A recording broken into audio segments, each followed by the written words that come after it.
Assim será proclamada a mensagem do terceiro anjo.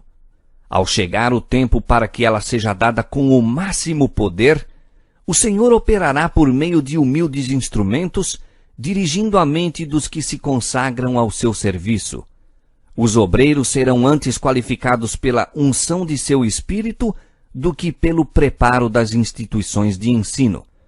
Homens de fé e oração serão constrangidos a sair com zelo santo, declarando as palavras que Deus lhes dá.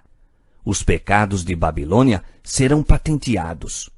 Os terríveis resultados da imposição das observâncias da Igreja pela autoridade civil, as incursões do espiritismo, os furtivos mais rápidos progressos do poder papal, tudo será desmascarado. Por meio destes solenes avisos, o povo será comovido. Milhares de milhares que nunca ouviram palavras como essas, escutá-las-ão. Com espanto ouvirão o testemunho de que Babilônia é a Igreja, caída por causa de seus erros e pecados, por causa de sua rejeição da verdade enviada do céu a ela. Ao ir o povo a seus antigos ensinadores com a ávida pergunta: são estas coisas assim?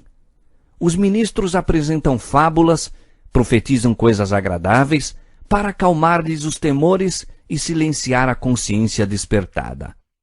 Mas, visto que muitos se recusarão a satisfazer-se com a mera autoridade dos homens, pedindo um claro "assim diz o Senhor", o ministério popular, semelhante aos fariseus da antiguidade, cheio de ira por ser posta em dúvida a sua autoridade, denunciará a mensagem como sendo de Satanás e agitará as multidões amantes do pecado para ultrajar e perseguir os que a proclamam. Estendendo-se a controvérsia a novos campos, e sendo a atenção do povo chamada para a lei de Deus calcada a pés, Satanás entrará em ação. O poder que acompanha a mensagem apenas enfurecerá os que a ela se opõem. O clero empregará esforços quase sobre-humanos para excluir a luz, receoso de que ilumine seus rebanhos. Por todos os meios ao seu alcance, esforçar-se-á por evitar todo estudo destes assuntos vitais. A Igreja apelará para o braço forte do poder civil, e nesta obra unir-se-ão romanistas e protestantes. Ao tornar-se o movimento em prol da imposição do domingo mais audaz e decidido, invocar-se-á a lei contra os observadores dos mandamentos. Serão ameaçados com multas e prisão, e alguns se oferecerão posições de influência e outras recompensas e vantagens, como engodo para renunciarem à sua fé. Mas sua perseverante resposta será: mostrai-nos pela palavra de Deus o nosso erro, a mesma que foi apresentada por Lutero sob idênticas circunstâncias. Os que forem citados perante os tribunais defenderão desassombradamente a verdade, e alguns que os ouvirem serão levados a decidir-se a guardar todos os mandamentos de Deus. Assim a luz chegará a milhares que de outra maneira nada saberiam destas verdades. A conscienciosa obediência à palavra de Deus será considerada rebeldia.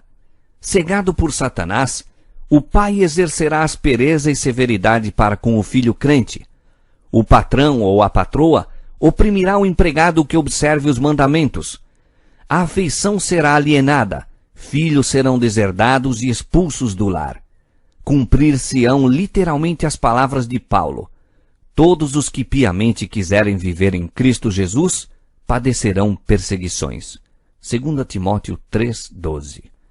Como os defensores da verdade se recusem a honrar o descanso dominical, alguns deles serão lançados na prisão, exilados, e outros tratados como escravos. Para a sabedoria humana, tudo isto parece agora impossível.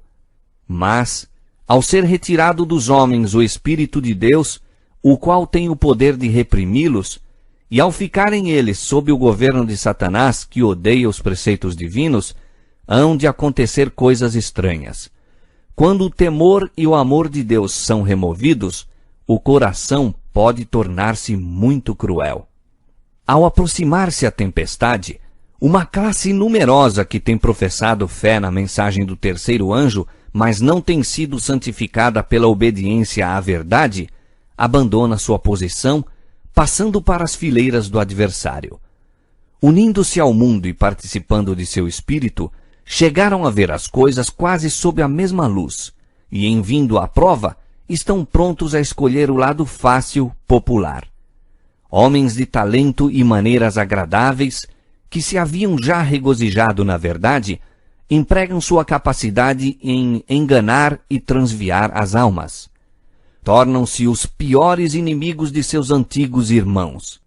Quando os observadores do sábado forem levados perante os tribunais para responder por sua fé, estes apóstatas serão os mais ativos agentes de Satanás para representá-los falsamente e os acusar, e por meio de falsos boatos e insinuações, incitar os governantes contra eles.